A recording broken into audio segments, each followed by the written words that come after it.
If you've ever woken up one morning and felt, without any proof, that your entire marriage had just shifted, then you know exactly what happened to me.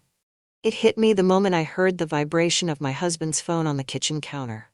A soft buzz, nothing dramatic, nothing explosive, just enough to make my heart stutter for the first time in 35 years. And maybe it was the way he rushed down the stairs, or the way he grabbed that iPhone like it was something precious he needed to hide from the world. But in that instant, something inside me whispered, "Pay attention, Linda. Today is not a normal morning." I stood at the stove, stirring a pot of oatmeal the same way I had stirred it thousands of times. The familiar scent of cinnamon filled the kitchen, but strangely it didn't calm me. My hand kept moving, but my eyes stayed locked on the glow from Mark's phone screen. A notification lit up the glass surface. "Chloe, yoga studio, see you later." The emoji stabbed harder than the words. For a moment, I pretended I didn't see it. Pretended it was harmless. Pretended it was just a student or a coworker or someone asking about his car repair shop. But the message, the tone, the timing, it was all wrong. Mark hadn't said anything about meeting anyone today, and certainly not anyone who used emojis like that. He walked into the kitchen wearing the leather jacket I'd never seen before. Black, fitted, something a man pushing 60 shouldn't try to pull off unless he was trying to impress someone. He sprayed too much cologne, the kind he only used on anniversaries. His hair was combed with a little more effort. He moved differently. Straighter, lighter, like someone who had an exciting secret to get to. "Morning," he said, avoiding my eyes as he grabbed a Starbucks cup he'd picked up on the way home yesterday. "Gotta head out early. Busy day at the garage."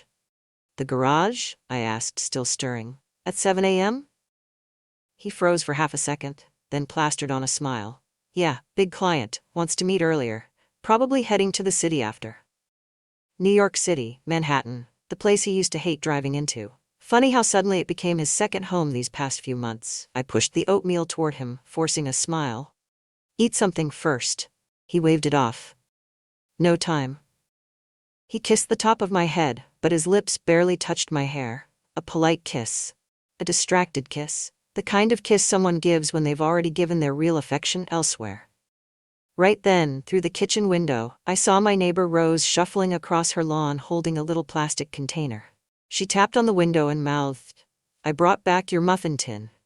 When I opened the door, she leaned in and whispered, not quietly enough, "Hon, your Mark was out late last night, drove in with some young lady, pretty thing in yoga pants, long hair." I didn't want to assume anything, but I coughed loudly to cut her off before Mark heard. But he still turned, frowning. Rose, bless her heart, smiled innocently. "Oh, don't mind me. Men at 60 get restless, that's all. Happens all the time." Mark's face turned so red I thought he'd choke. I wanted to laugh. I wanted to cry. Instead, I tightened my grip on the muffin tin and thanked her like everything was normal. He left the house in a rush, practically sprinting to his shiny SUV. I stood by the window, arms crossed, watching him speed away like a teenager late for a date. And in that quiet moment, the whisper inside me returned. Clearer, sharper, undeniable. "He's lying to you, Linda. And today is the day everything changes." I took a deep breath, stared at the pot of oatmeal still steaming on the stove, and, without fully understanding why, I felt the first spark of something I hadn't felt in decades. Not fear, not sadness, but a strange, simmering determination. Something told me I needed to start paying attention. And I did, because that was the morning I unknowingly prepared the first bowl of oatmeal. That would change everything.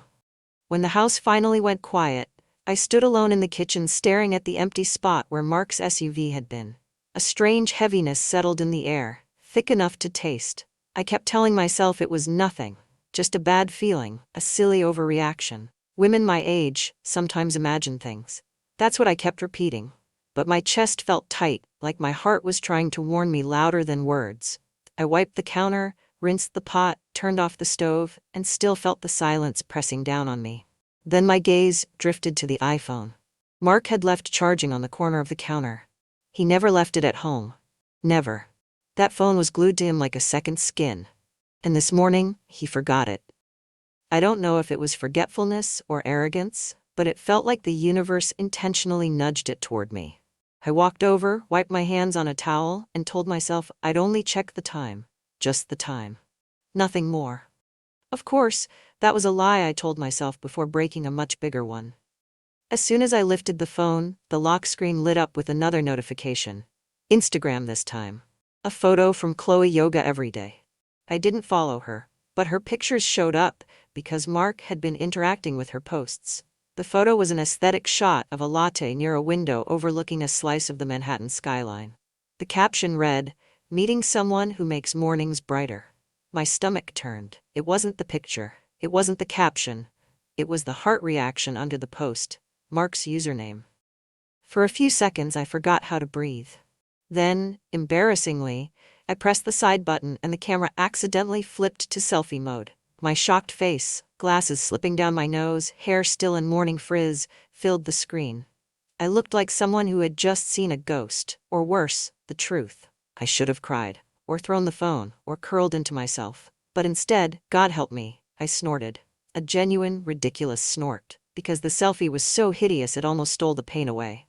I whispered, "Good grief, Linda," and set the phone down before I embarrassed myself further. The problem was, now I knew. Not completely, not fully, but enough to feel the crack widening in my chest. I walked around the house trying to distract myself, picked up laundry, refolded dish towels, watered a plant that didn't need watering. But everywhere I walked, the silence followed, and with it, the truth I didn't want. By noon, I couldn't sit still. I opened my old notebook where I kept recipes, hoping the act of writing something, anything, would calm my thoughts. But all I did was scribble shapes, swirls, lines. Nothing made sense. Finally, I sat in the living room, clasping my hands. It felt like being trapped in someone else's life. One where the husband you trusted blindly might be meeting a 35-year-old yoga instructor who posts quotes about self-love while drinking lattes in Manhattan. The irony didn't escape me. I've spent years cooking for Mark. Homemade meals, soups when he was sick, birthday cakes no matter how tired I was after work. Meanwhile, this girl impressed him with a cup of overpriced coffee and inspirational emojis. Then, like a cruel twist of timing, the front door creaked. Mark walked in much earlier than expected, smelling faintly of that same cologne he'd drowned himself in earlier. His face looked tense, like someone who'd practiced excuses in the car. "Garage appointment canceled," he said quickly. "Figured I'd just come home." I studied him. He wouldn't look at me, not for more than a second. I nodded, keeping my voice gentle. "Everything okay?" "Yep, just busy morning." He grabbed his phone from the counter and froze when he realized it had been moved. Not much, just enough that he noticed. I watched a flash of panic run through his eyes before he buried it under a forced smile. "You didn't check anything, did you?" I shrugged. "Only the time." That was the moment I knew. Mark wasn't just lying. He was terrified of me finding out the truth. And that fear, small, flickering, ignited something inside me. Not revenge, not anger, just clarity. The kind that whispers, "This is the beginning." I wish I could say the rest of that day felt normal, that I managed to shake it off and pretend everything was fine. But when a crack appears in a marriage that's lasted more than 3 decades, the crack doesn't stay still. It spreads, quietly, invisibly, until suddenly it's everywhere. By evening, the house felt strangely small, like the walls were listening. Mark sat at the dining table, flipping through emails on his iPhone, pretending to be busy. I chopped vegetables for dinner with the kind of focus people usually reserve for bomb defusal. Every sound felt loud: the clink of the knife, the hum of the fridge, the tap of his foot on the hardwood floor. Then came the sentence that confirmed my worst fears. "I might head to Manhattan tomorrow," Mark said casually. "Just meeting an old friend for dinner, nothing major." Old friend. The phrase landed like a stone in my stomach. I didn't turn around. I knew if I looked at him too soon, I'd react. Instead, I asked, "Which friend?" He hesitated. A fraction of a second. But I caught it. 35 years teaches you what silence means. "Just someone from the gym," he muttered.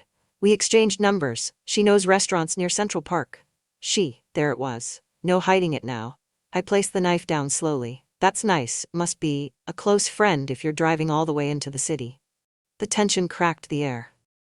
Mark forced a laugh that sounded like a car engine failing to start. "Oh, come on, Linda. Don't be dramatic. I'm allowed to have friends." I never said you weren't. I wiped my hands on a towel and finally faced him. But last I checked, people don't usually get dressed up for friends they met 5 minutes ago. He flinched, small, but I noticed. He stood up, clearing his throat. Well, she's fun to talk to. Younger, energetic, and she, said I don't look 60. Oh, I said softly. And that made your day, didn't it? The color drained from his face. I didn't yell, didn't accuse. That was almost worse. Silence makes men like Mark nervous. Then, as if the universe wanted to add comedy to my unraveling life, someone knocked loudly on our back door. I jumped. Mark jumped harder. It was Rose, of course. She stood there holding a pot of soup, cheeks rosy from the cold. I made too much. Thought you two might want some. Oh, Mark, darling, you look good tonight. Going somewhere fancy? Mark sputtered like he was drowning in air. No, just dinner. Nothing fancy. Rose squinted at him as if reading subtitles on his forehead. Men don't put that much cologne on unless they're trying to impress someone. That's what my Harold used to say before he ran off with the lady from the pharmacy. She laughed cheerfully, completely unaware of the grenade she had lobbed. I bit my tongue so hard I tasted metal. Mark nearly grabbed the pot from her hands just to escape the conversation. Thank you, Rose. We'll enjoy this. She patted his arm. Careful now. Too much excitement at your age, you'll throw your back out. The second she left, Mark shot me a look that said, do not comment. I didn't. But I wanted to laugh. Not because anything was funny, nothing was. But because her timing was so absurd it felt scripted. Later that night, he packed a shirt I'd never seen him wear, one with tiny navy buttons, and pretended he hadn't chosen it for someone else. I watched him from the doorway and said calmly, since you're going into the city, let me at least make you breakfast tomorrow. You shouldn't go on an empty stomach. His face softened for a moment, guilt slipping through the cracks. You don't have to. I want to, I said. And I did. Just not in the way he expected. Something in me had shifted. I wasn't the woman who overlooked things anymore. I wasn't the wife who ignored late nights or half-truths. I went to bed knowing exactly what I would do in the morning. And the idea, small and mischievous as it was, brought me the first moment of peace I'd felt all day. The next morning, the sky was heavy with clouds, the kind that promised either rain or trouble. I woke up earlier than usual, long before Mark's alarm, and padded quietly into the kitchen. For years, mornings had been my favorite part of the day. Peaceful, warm, predictable. But today, predictability wasn't what I was after. I reached for the oats, the cinnamon, the little container of Himalayan salt I kept for special recipes. My hands moved with practiced ease, but my mind buzzed with an energy I wasn't used to. I wasn't angry. Not quite. I wasn't heartbroken. Not yet.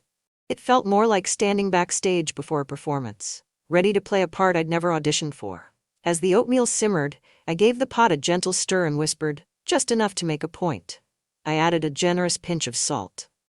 Then another. Not dangerous, just unmistakably surprising. When Mark finally stumbled downstairs, hair still damp from the shower, he looked unusually polished for a man going to the garage. He wore the navy button shirt he'd packed the night before and tried to act casual, though the way he kept tugging at his collar made him look like a teenager before prom. Morning, he said, grabbing his iPad to check traffic. His voice was too cheerful, too bright. Morning, I echoed. Breakfast is ready. He hesitated, which told me everything. Usually he ate without question. Today, he moved like each step toward the table was a negotiation. You didn't have to make anything, he said, sliding into the chair. I wanted to, I answered with a soft smile. You said it's a long day in the city, you need something warm. He took the spoon. My heart thumped once, slow, deliberate. Like a drum about to announce something important. He scooped a big spoonful, still talking about some client at the garage. Then the spoon reached his mouth.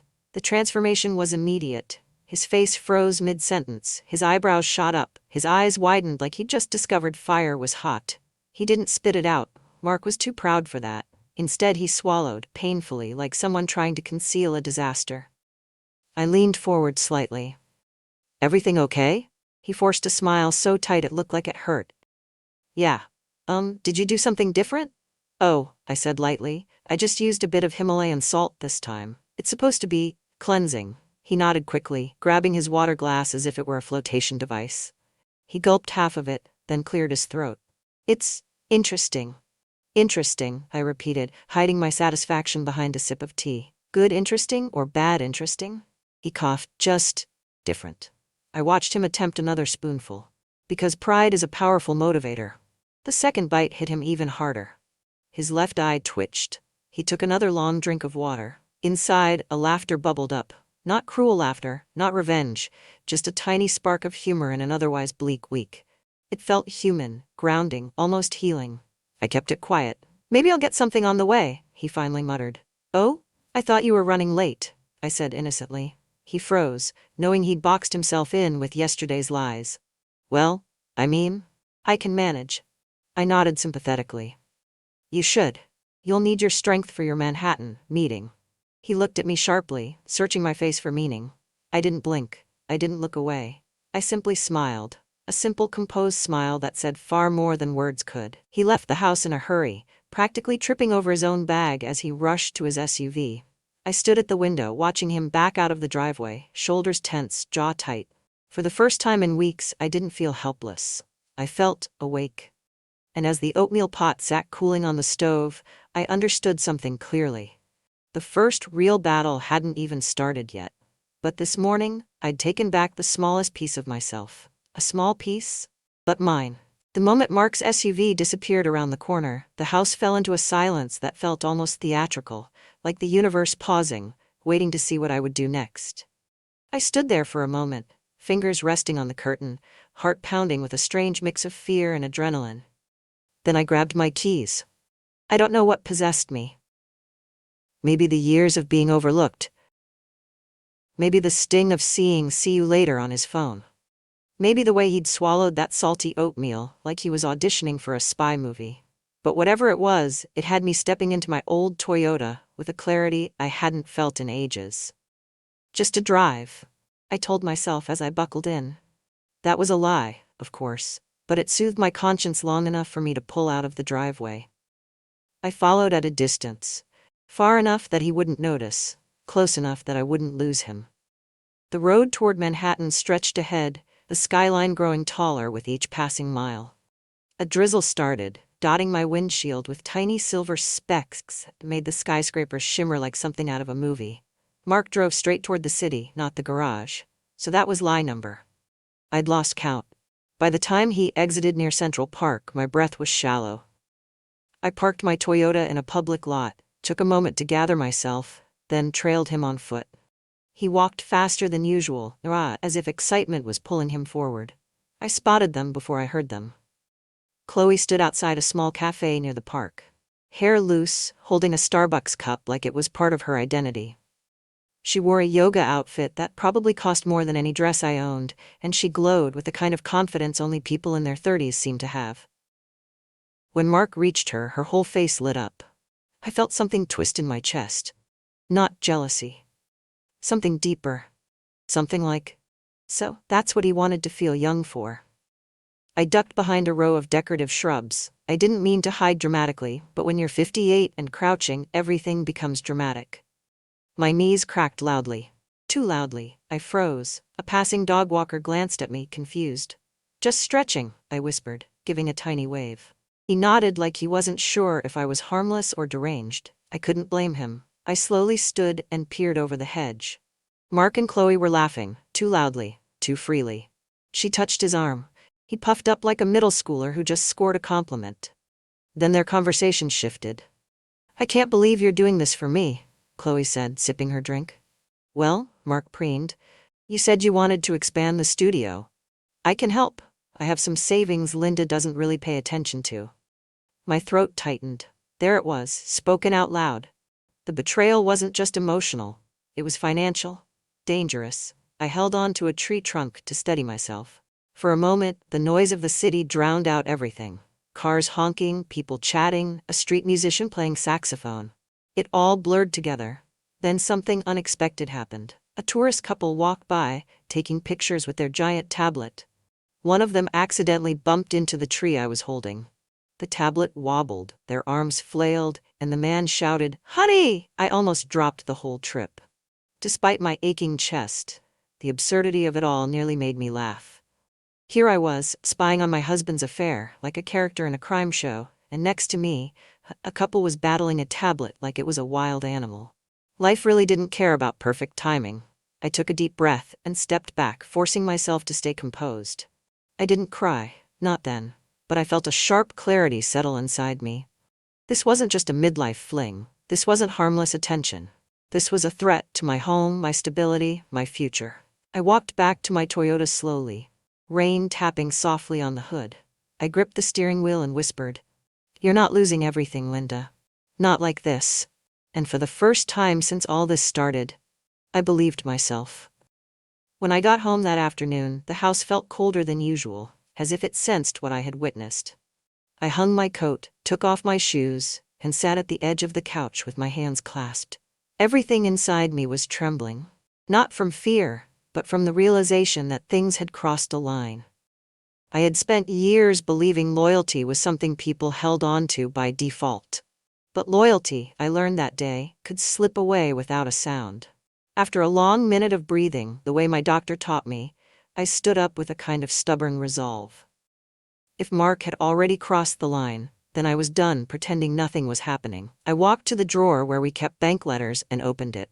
Bills, envelopes, tax documents, random coupons, and then a stack of bank statements I hadn't touched in months. I placed them on the dining table, grabbed my reading glasses, and began scanning. At first, everything looked normal. Then I noticed it. Several small withdrawals, spaced out perfectly, always from ATMs near the yoga studio. They weren't large amounts, but they were consistent, like someone feeding coins into a machine that didn't belong to them.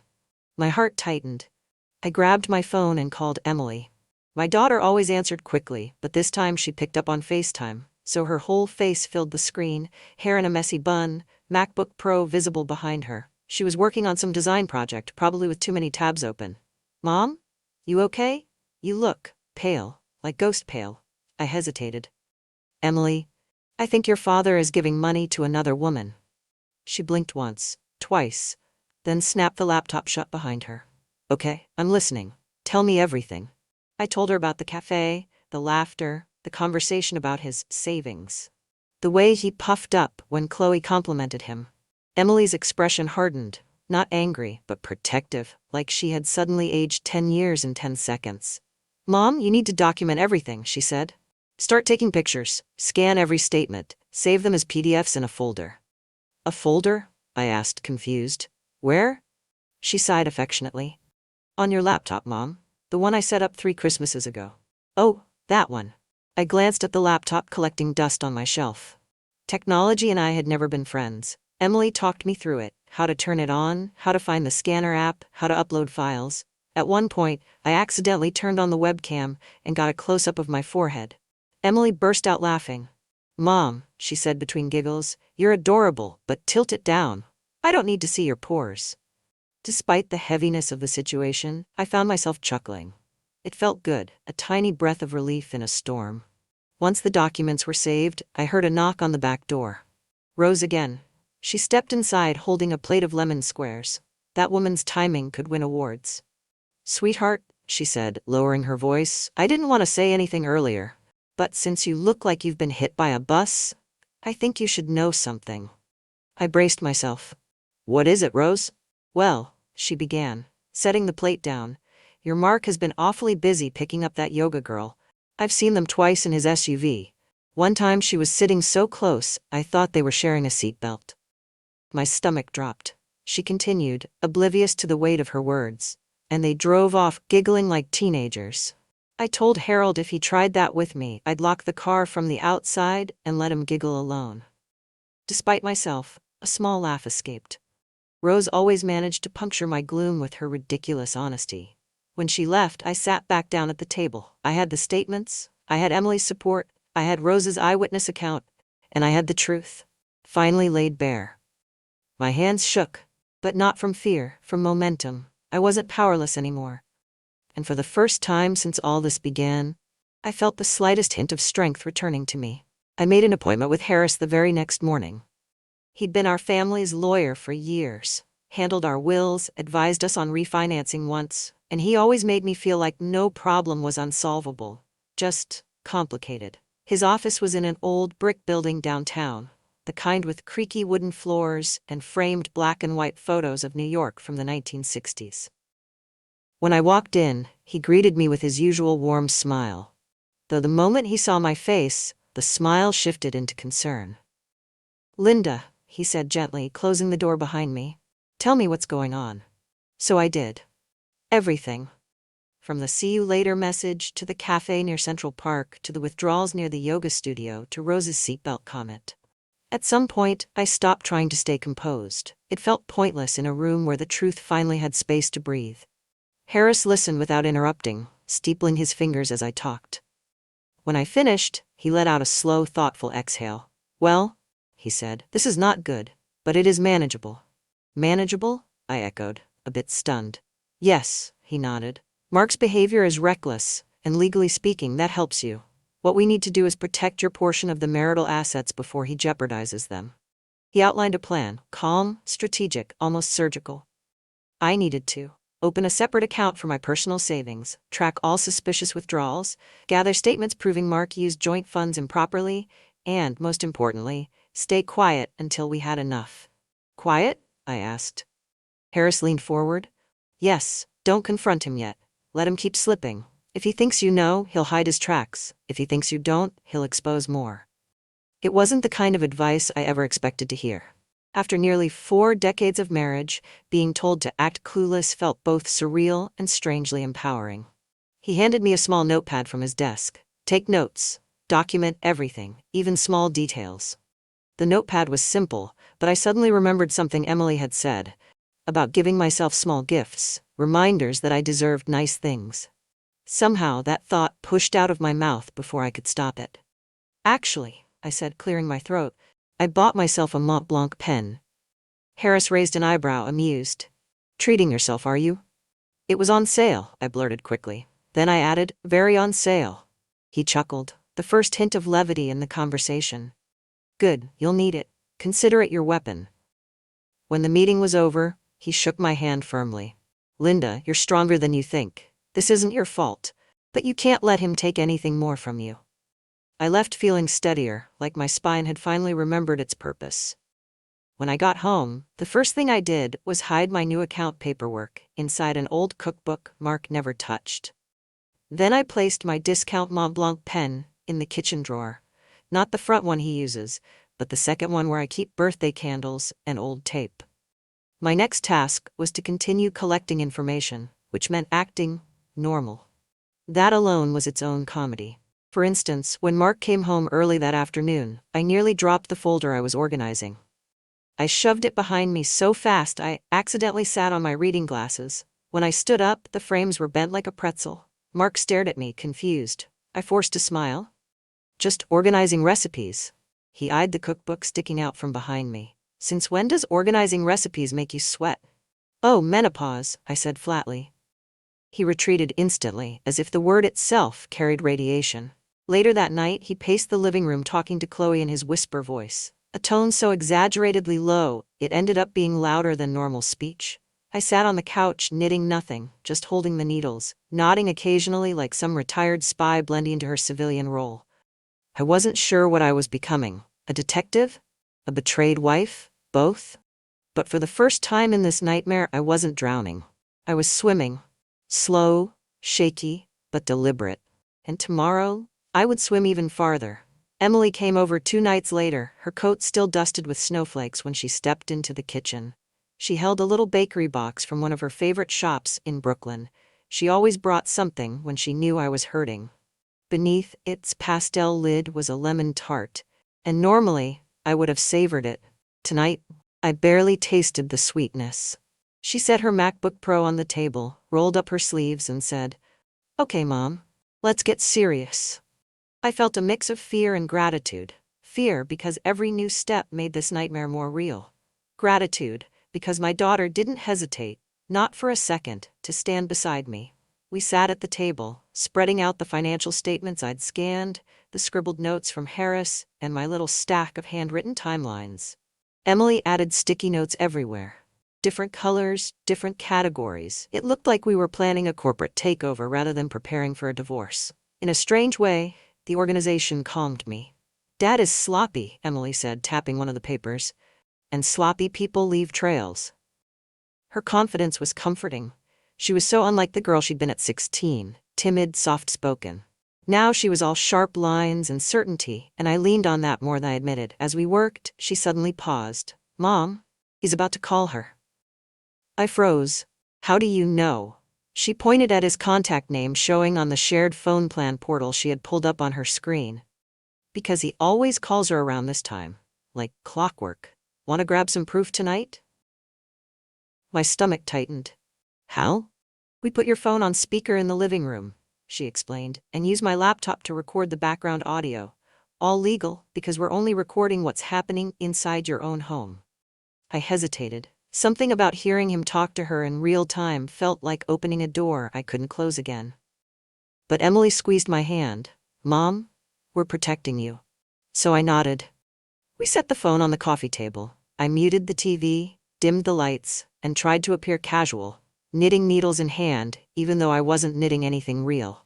Emily positioned the laptop at just the right angle. Then the phone rang. Chloe's name lit up like a neon sign. Emily clicked record. I didn't move. My heart felt like it had been swapped with a ticking clock. Mark's voice came through first, low and smug. Hey babe. Babe. 35 years of marriage, and I had never heard him call me that. Chloe giggled. Did you talk to Linda yet? About taking the money? He whispered too loudly.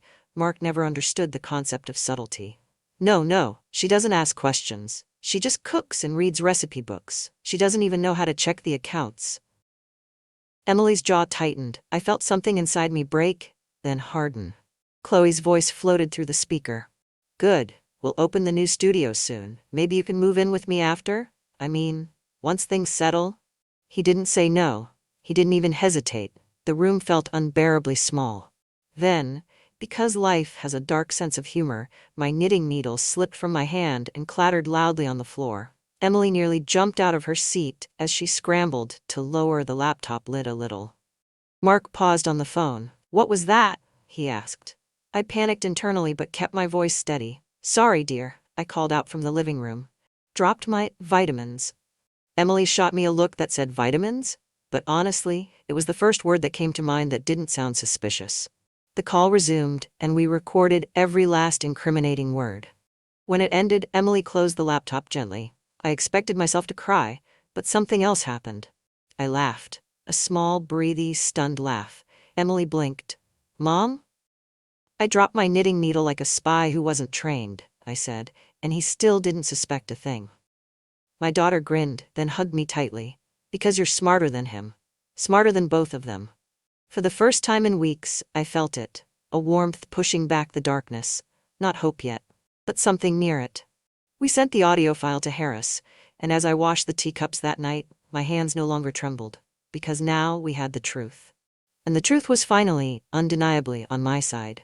The courthouse smelled faintly of old paper and polished floors, like a place where secrets eventually ran out of places to hide. I walked in beside Emily, my hand gripping the Mont Blanc pen Harris insisted I bring for confidence.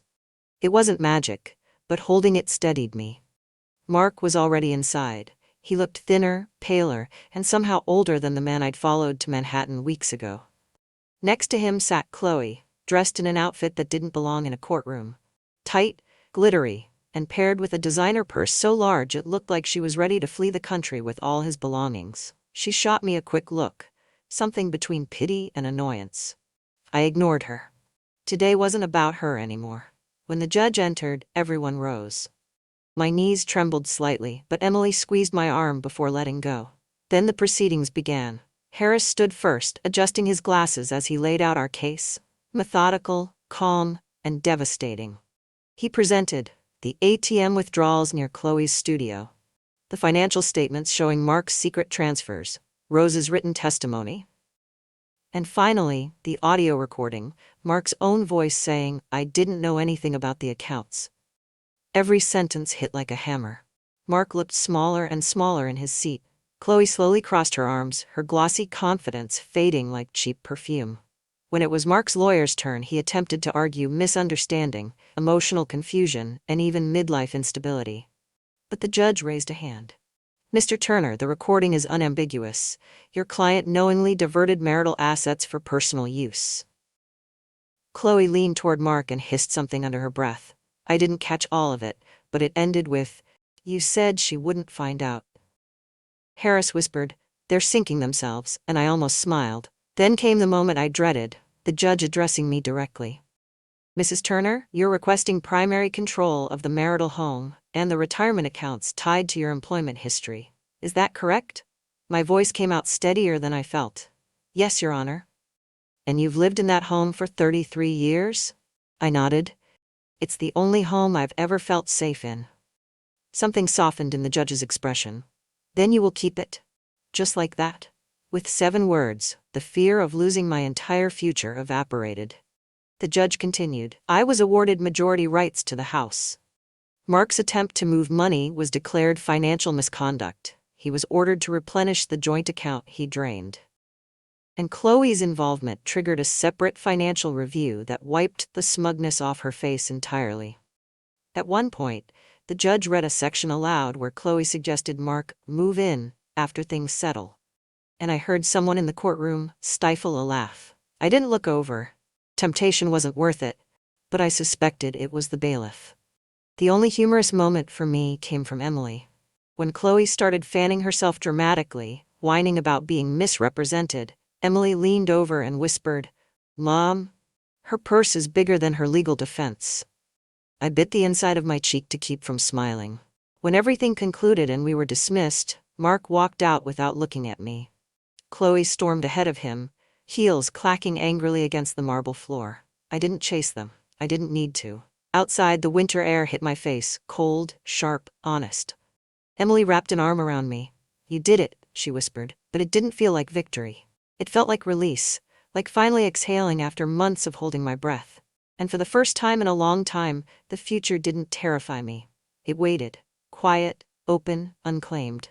I was ready for it. The house felt different after the divorce, quieter, but not empty. It was as if the walls, freed from years of tension, finally relaxed with me. The first morning I woke up alone, I expected to feel lost. Instead, I felt strangely steady. Like my life had been a puzzle scattered across the floor, and piece by piece, I was finally learning how to put it back together in a way that made sense. I started by reclaiming small things. The kitchen, for example. For months, I'd avoided cooking anything beyond simple meals, because the kitchen reminded me of Mark's lies, his whispers, his betrayal, swirling around my pots and pans. But the week after court, I rearranged everything. Moved the spice rack, donated the old dishes, even bought a tiny coffee machine that hissed at me every morning like a grumpy cat. One morning, as I poured coffee into a mug, the machine made a sputtering noise so dramatic I actually apologized to it. "Sorry," I muttered, patting the side. "I'll descale you later, okay?" It gurgled in a way that almost sounded offended, and for the first time in a very long time, I laughed out loud. It felt good. So good it startled me. I also rediscovered reading. Emily bought me and I touched it. Now, curled in my favorite armchair each afternoon, I'd open Women Who Run with the Wolves or Atomic Habits, letting the words fill the quiet spaces inside me. Some passages made me tear up, some made me feel brave, some made me close the device and stare out the window at the winter branches, thinking about the years I'd spent dimming parts of myself to keep peace in my marriage. Healing, I learned, doesn't arrive all at once. It drips in slowly, like warm water into a cold basin. I began attending a cooking group at the community center on Saturdays. Nothing fancy, just a handful of people my age learning new recipes. That's how I met him. His name wasn't flashy, his smile wasn't dramatic. He was simply kind. A retired mail carrier with a warm voice and a gentle sense of humor. He showed me how to zest lemons without scraping my knuckles, and I showed him how to fold pastry dough without tearing it. We worked side by side like two people who had known great hurt and weren't in a hurry to chase anything new. But one afternoon, as we arranged our ingredients, he accidentally spilled a whole container of flour onto the table. A white cloud puffed up between us like a snowstorm in July.